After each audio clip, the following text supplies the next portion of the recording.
নমস্কাৰ তোমালোক সকলোকে আমাৰ ইউটিউব চেনেলৰ অন্য এটা ভিডিঅ'লৈ স্বাগতম জনাইছোঁ। তো আজি আমি ক্লাছ 9ৰ 2 নম্বৰ চেপ্টাৰ মেথছৰ বহুপদ চেপ্টাৰটোৰ কিছুমান MCQ চাম আৰু লগতে উক্তি আৰু কাৰণৰ দুই এটা প্ৰশ্ন চাম। ঠিক আছে, যিহেতু তোমালোকৰ নতুন টাইপৰ যি কুৱেশ্যন পেপাৰ আহে তাত উক্তি আৰু কাৰণৰ প্ৰশ্নও আহে, আৰু এইটো হৈছে মোৰ ৱেবছাইট, তোমালোকে ভিজিট কৰিব পাৰিবা। চেনেলটোৰ নামতে আছে, গুগলত জাষ্ট চাৰ্চ কৰি দিলে হ'ল। তো PDF বা যদি তোমালোকক নোট লাগে তাৰ পৰা লৈ ল'ব পাৰিবা, মই লিংকটো দি দিম। তো এতিয়া আমাৰ প্ৰথম যিটো প্ৰশ্ন হৈছে সেইটো হৈছে কোনটো বহুপদ নহয়। তো ইয়াৰ এনচাৰটো হ'ব তোমালোকৰ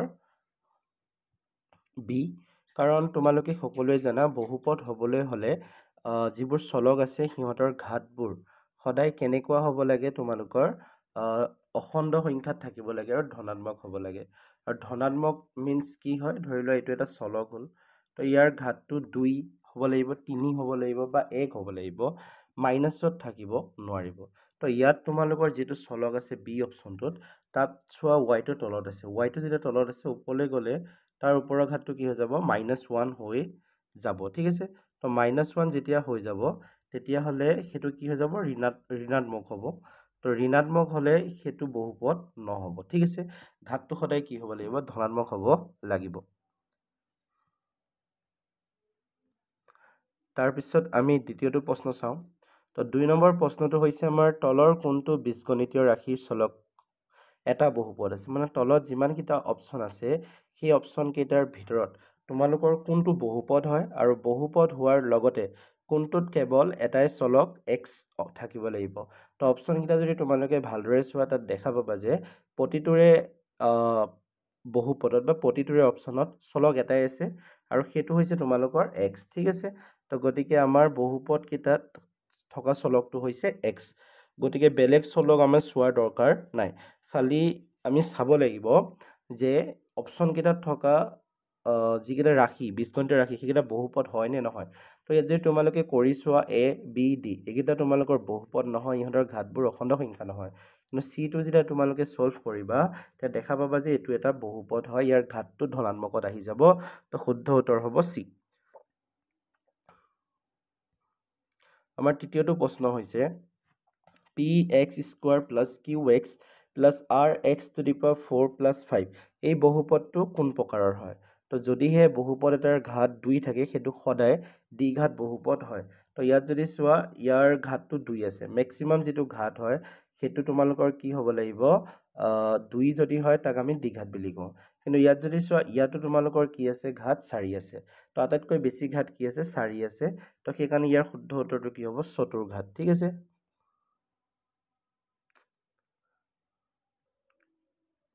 তাৰপিছত আমাৰ 4 নম্বৰ প্ৰশ্নটো হৈছে যে ax² + bx + c য'ত a = 0 হয় তো ৰূপটো বহুপদটোৰ কেনেকুৱা প্ৰকাৰৰ হয়।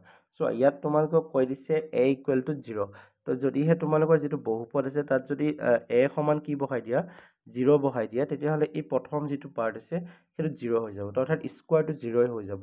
তো বাকী থাকি যাব এইখিনি, অৰ্থাৎ xটো অকলশৰীয়া হৈ যাব, আৰু xৰ ওপৰত যদি একো ঘাত নাথাকে সদায় জানিবা যে কি ঘাত আছে, 1 ঘাত আছে।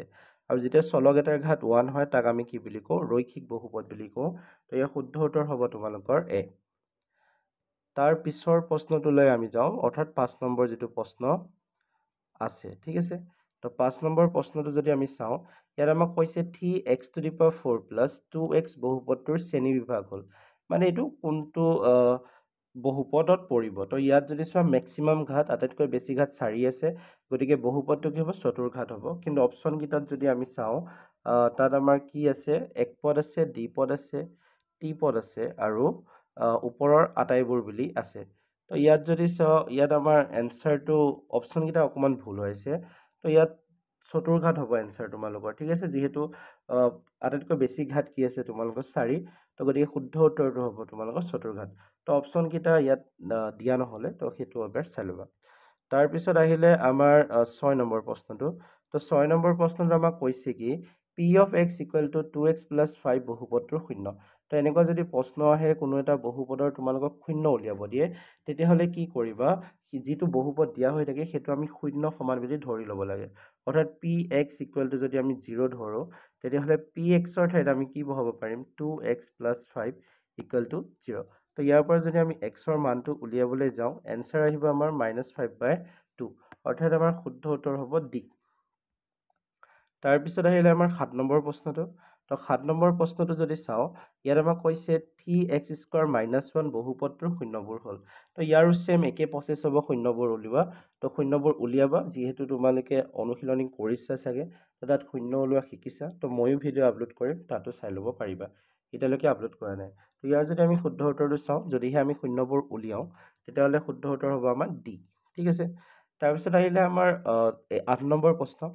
তো এই বহুপদটোৰ P of -1ৰ মান কিমান হ'ব? অৰ্থাৎ যিটো বহুপদ দিয়া হৈ আছে 4 + 3y - y² + 5y³।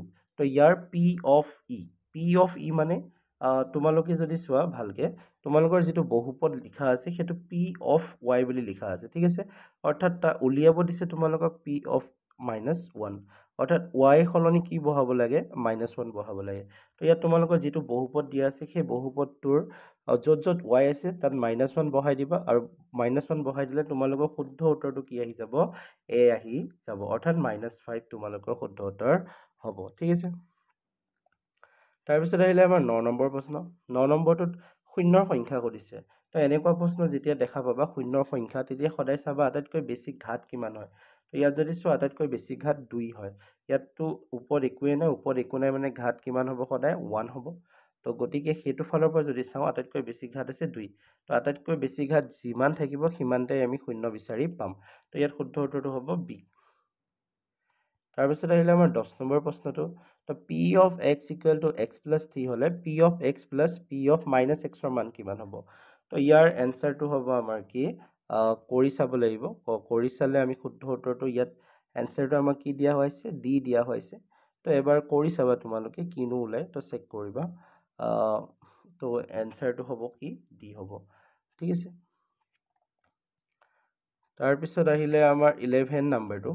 তো P of x = x + √x² + 1 বহুপদটোৰ মাত্ৰা হ'ল। তো গতিকে ইয়াৰ মাত্ৰা কিমান হ'ব আমাক সুধিছে। তো মাত্ৰা মানে হৈছে কোনো এটা বহুপদৰ আটাইতকৈ বেছি ঘাত। আটাইতকৈ বেছি ঘাত যিমান থাকিব সেইটোৱে হ'ব আমাৰ কাৰণে মাত্ৰা। তো ইয়াত যদি চাওঁ, এই পাৰ্টটো আমি ধৰিবই নোৱাৰিম, কাৰণ ইয়াৰ ওপৰত কি আছে? ঘাত আছে, √over আছে। √overটো যদি চাওঁ, আমি কেলকুলেট কৰিলে ইয়াৰ যিটো এক্সৰ ঘাত আহিব সেইটো ভগ্নাংশত আহিব, আৰু এক্সৰ ঘাত যেতিয়া ভগ্নাংশত আহিব সেই পাৰ্টটো আমি বাদি দিব লাগিব, বহুপদৰ ভিতৰতে নপৰে। তো জাষ্ট এই অংশটো যদি চাওঁ, তো ইয়াৰ মাত্ৰা ওপৰত একো নাই, অৰ্থাৎ 1 এটা আছে। তো গতিকে আমি বহুপদৰ মাত্ৰাটো আমি কিমান ধৰিম? 1 বুলি ধৰিম। ঠিক আছে। তাৰ 12 নম্বৰ প্ৰশ্নটো হৈছে x³ - 2x² + 3x + 2 x - 1ৰে হৰণ কৰিলে ভাগশেষ কিমান হ'ব? তো এনেকুৱা যেতিয়া অংক পাবা, তো কি কৰিবা? x - 1 = কি আছে? 0 আছে নহয়। x - 1ৰে এইটোৱে মানে x - 1ৰে ইয়াক হৰণ কৰিব লাগে। ঠিক আছে। তো দীঘল প্ৰচেছ এটাও আছে, যিটো আমি এনেকৈ কৰিছিলোঁ ন, দীঘল মেথড ইউজ কৰি পেলাই কৰিব পাৰা। তেনেকৈও কৰিব পাৰা, কিন্তু শ্বৰ্টকৈ যদি আমি কৰিবলৈ যাওঁ, আমি কি কৰিব লাগিব? x - y = 0 লিখিব লাগিব। তো ইয়াৰ পৰা xৰ মানটো আমি কি পাই যাম? 1 পাই যাম। তো এতিয়া এই 1টো আমি ক'ত বহাব লাগিব? ইয়াত যিটো বহুপদ আছে, য'ত য'ত x আছে তাত বহাই দিলে যিটো মান পোৱা যাব সেইটোৱে হ'ব ইয়াৰ শুদ্ধ উত্তৰ। অৰ্থাৎ এনচাৰ আমাৰ কি আহিব? এ আহিব, 4 আহিব শুদ্ধ উত্তৰ। কৰি চাবা ঘৰত। তাৰপিছত আহিলে আমাৰ 13 নম্বৰটো। যদি x⁻21 - 15ক x + 1ৰে হৰণ কৰা হয়, তেনে ভাগশেষ কিমান হ'ব? তো ছেম একেই প্ৰচেছ, ইয়াত যিহেৰে হৰণ কৰিবা, অৰ্থাৎ আমি ইয়াত হৰণ কিহেৰে কৰিব লাগিব? x + 1। তো এইটো = 0 কৰি ল'বা। xৰ মান কি আহিব? -1। তো এতিয়া -1টো আমি কি কৰিব লাগিব? এই বহুপদটো য'ত x আছে তাত বহাব লাগিব। বহোৱাৰ পিছত যিটো এনচাৰ আহিব সেইটো হ'ব তোমালোকৰ ভাগশেষ। ঠিক আছে। দুইটা প্ৰশ্ন ছেম একে টাইপৰ। তাৰপিছত 14 নম্বৰটো আহিলে x - 2য়ে ইমানক এটা উৎপাদক হয়নে নহয় প্ৰমাণ কৰিব দিছে, আৰু লগতে p মানটো উলিয়াব দিছে। এটা কথা মনত ৰাখিবা, যেতিয়া কোনো এটা সংখ্যাৰে বিভাজ্য হয় তেতিয়াহে তাক উৎপাদক বুলি কোৱা হয়। যেনে 12ক যদি 2ৰে হৰণ যায়, জানিবা যে 12ৰ উৎপাদক কি হয়? 2 হয়। যেনে 6ৰে হৰণ যায় 12ক, তো 6টো এটা উৎপাদক হয়। এতিয়া যদিহে এই নাম্বাৰটো অৰ্থাৎ x - 2ৰে এই বহুপদটোক বিভাজ্য হ'বলগীয়া হয়, তেতিয়াহ'লে x - 2টোৱে ইয়াক কি কৰিব লাগিব? এই বহুপদটোক সম্পূৰ্ণৰূপে হৰণ যাব লাগিব, আৰু সম্পূৰ্ণৰূপে যদি হৰণ যাবলগীয়া হয় তেতিয়াহ'লে ভাগশেষ কিমান হ'ব লাগিব? 0 হ'ব লাগিব। অৰ্থাৎ আমি যদি ভাগশেষটো 0 বুলি প্ৰমাণ কৰিব পাৰোঁ তেতিয়াহ'লে আমি ক'ব পাৰিম যে এই নাম্বাৰটোৱে x-2য়ে এই বহুপদটো কি হয় বিভাজ্য হয় আৰু বিভাজ্য হোৱাৰ পিছত আমি p মানটো আমি তাৰ পৰাই উলিয়াব পাৰিম তো কেনেকৈ উলিয়াব পাৰিম যিহেতু আমাক প্ৰশ্নটোতে কৈ দিছে যে x-2 অৰ্থাৎ এইটো ইয়াৰ কি হয় উৎপাদক হয় গতিকে আমি x-2ৰ পৰা ইয়াৰ শূন্যটো উলিয়াই ল'ব লাগিব তো x ইকুৱেল টু কি হৈ যাব 2 হৈ যাব তো x ইকুৱেল টু 2 হোৱাৰ পিছত তো xৰ মানটো আমি ক'ত বহাম এই বহুপদটোত বহাব লাগিব এই বহুপদটোত আমি বহাম আৰু এই বহুপদটো আমি কাৰ লগত সমান বুলি দেখাম 0ৰ লগত সমান বুলি দেখাম কাৰণ যিহেতু সম্পূৰ্ণৰূপে হৰণ যায় গতিকে xৰ মান অৰ্থাৎ 2 ওলাব সেই 2টো যেতিয়া ইয়াত আমি বহাই দিম আৰু এইটো শূন্য সমান কৰিলে p মানটো ওলাই যাব তো আছে কিতাপত এনেকুৱা অংক আছে তো এনচাৰটো আমাৰ কিমান আহিব d আহিব তো সেইটো এবাৰ চাই ল'ব p মানটো কি হ'ব 0 হ'ব তাৰপিছত আহিলে আমাৰ 15 নম্বৰ প্ৰশ্নটো 15 নম্বৰ প্ৰশ্নটো আছিলে আমাৰ এনেকুৱা ধৰণৰ 49x² - b